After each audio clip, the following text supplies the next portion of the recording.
नमस्कार विद्यार्थी मित्रांनो, नवी मुंबई पोलीस मुख्यालयाची ही दृश्य आहेत आणि हे पहा, नवी मुंबई पोलीस भरतीच्या ग्राउंडची तयारी चालू आहे। ग्राउंडच्या दुरुस्तीचं काम चालू आहे आणि हा ट्रॅक आहे 400 मीटरचा, जिथे या मागच्या वर्षी भरती झाली होती त्याच ठिकाणी हा ट्रॅकचं काम चालू आहे। तुम्ही पाहू शकता, खूप मुलांचं हे स्वप्न आहे की पाऊस पडावा आणि भरती पुढे ढकलावी।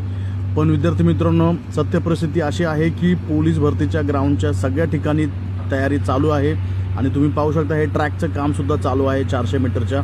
त्यामुळे विद्यार्थी मित्रांनो, पाऊस पडेल, भरती पुढे ढकलेल हे स्वप्न न रंगवता तुम्ही जे सत्य परिस्थिती आहे त्या सत्य परिस्थितीला सामोरं जा आणि तयारी करा। भरती पुढे ढकलली तर ते सगळ्यांसाठीच होणार आहे, पण जर भरती झाली तर तुमचं खूप कठीण होणार आहे, जे विद्यार्थी निवांत बसलेले आहेत त्यांच्यासाठी। आणि सिच्युएशन अशी आहे, जर पाऊस पडला तर रोडवर सुद्धा घेण्याची तयारी आहे, त्यामुळे मुलांनी तयार राहायचं आहे। धन्यवाद।